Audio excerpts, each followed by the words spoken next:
women of your generation that were more of like the Gen Xers are more vanilla sex, because there was no like dildos we were just talking about before we started the episode. Is like that was like weird to even bring up if you used a dildo, right? Like, oh yeah, you couldn't buy them. I mean, you could, like, but it wasn't an easy thing. I mean, you could, but I don't think really people started talking about that until I'm 52, probably late 20s, early 30s. And I wouldn't say that people really talked about, like, you didn't talk about well, like, whereas now it's just like, yeah, you well, can get them in the drugs, like, anywhere. Yeah, like, so I'm dating older guys, right? And like older guys who have been through marriages or were in relationships with women more their age. And most of them are like, have not experienced what I like, which is, you know, more exciting, adventurous sex. Yeah. They're like, I didn't realize that like sex could be like this because women are actually into this. Like, I didn't realize that women could actually be into sex like this. Yes. Which is wild to me, because I'm like, I felt like your generation, this Gen X generation, or just like even like older millennials were more into this like feminist space of like owning your sexuality and owning your sex and like owning your pleasure. But why is that not the case? I think that's come later. I mean, I still honestly believe a lot of women, even now, I think I've told you this many times, you're unusual. Most women go through their whole life trying to figure it out, and they get to much later in life because it's so dependent on who you've been with and whether, and I'm not talking about relationships, I'm just talking about experiences. Was that person trustworthy? Were they more adventurous? Did they help you? Your experiences lead you down a path, right?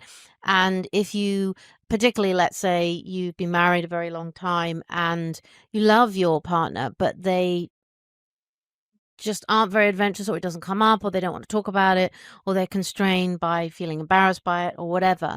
You just keep going down that. You don't kind of change that until something dramatically shifts, like, in a couple, if you're older, somebody passes, or you get divorced or whatever that is, and then you might go, oh my God, I can actually do something now. Right. I do think that younger women, we talk about it. I mean, look, we've got a frigging pod about it ad nauseum, about being more liberated, being more open-minded. You think about these shows like Baby Girl, they didn't make those. Like, what the fuck? No. Nobody, like, what? Submissive and dumb. I mean, there's been so many shows. I was just telling you the show Billions, where the lawyer, and I can't think of his character, he was into being a sub.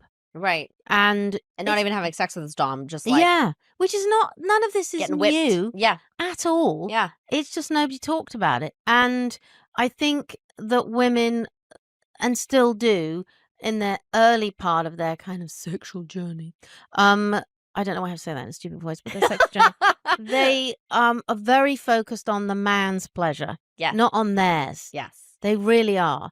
And I think also you're talking about older men being, probably having lived very vanilla lives with their wives.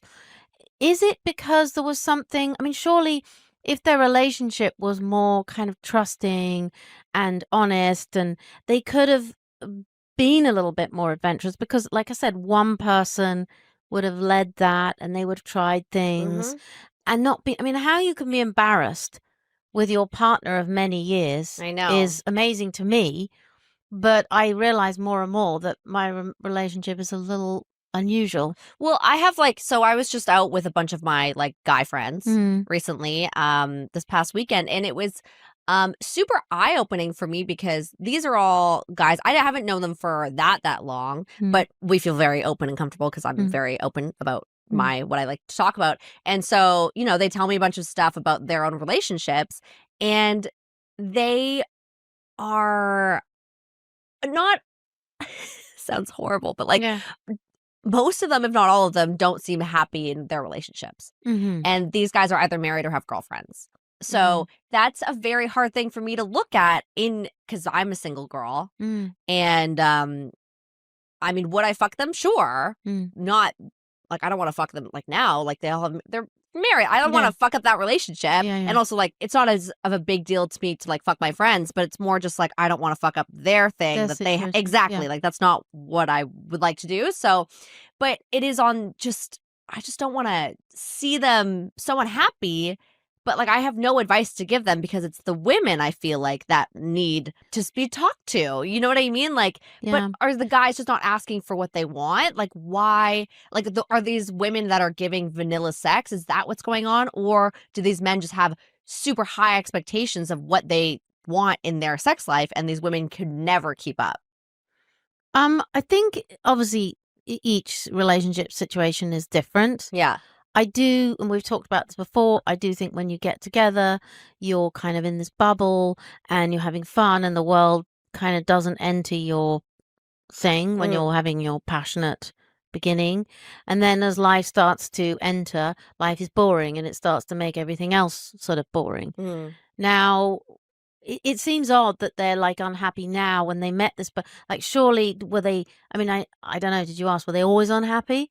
Is it they've become unhappy? Have they become more boring, these And this is women? the thing, it's like, I don't even know if they're like, I know one of the guys is unhappy in his marriage, and that's most likely gonna, turn to a divorce. But I think most of them are like, no, I would never cheat on, I would never actually cheat on my wife or whatever. But like, I'd like to obviously like think about it and like talk about it, but I'm never actually gonna do it. I think that's very male. Like, we talked about this before. Yeah. So I do think that most men, even the men who are not cheating, and everyone's going to come for me about this, but that men think about sex like a lot. Most heterosexual men, well, heterosexual and not heterosexual, but men think about sex all the time, all the time, all the time. And when they meet women, they, whoever that woman is, there's a fleeting kind of thought that goes through your head, or they think about women as sexual beings, right?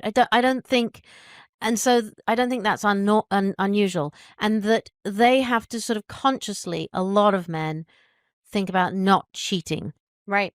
It's not that and I think most men are probably better, and again, this is a generalization, at emotional and physical, separating, sorry, I can't speak today, the emotional and physical.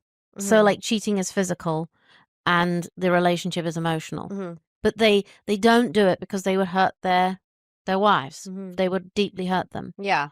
Now, does that mean I still, and I do think that's true. I think women are better at keeping a lid on it. Now, does that mean that women are sexually frustrated? Yeah, I think a lot of women are. I mean, you meet some angry, raging lady, pretty much She needs to get laid. Yeah, pretty much. And that's what everyone says. And that's like, what that men girl's said. got to get laid. Yeah, exactly. And it's a horrible kind of expression, but there's an element of truth to that you kind of release some pressure in there, and it does cause that. And I don't think most women are very connected to that. Yeah. I think you are, but I think most women do not understand the connection there. And men do, because it's, I don't know, what is it? It's more physical, more whatever.